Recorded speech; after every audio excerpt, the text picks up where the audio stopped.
嘢點樣煮飯啊？煮早餐啦！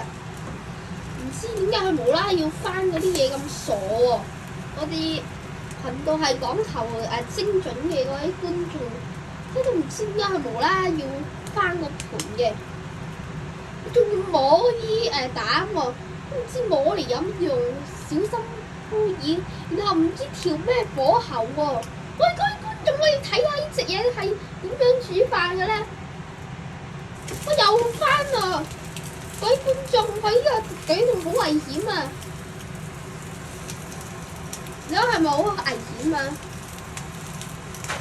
煮緊飯嘅嗰位，係啊，好危險啊！而佢自己都咁樣講啦，不過又唔停止啊！你話係咪好奇怪啊？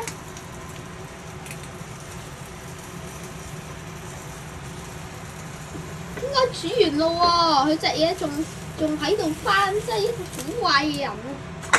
哇，完啦〜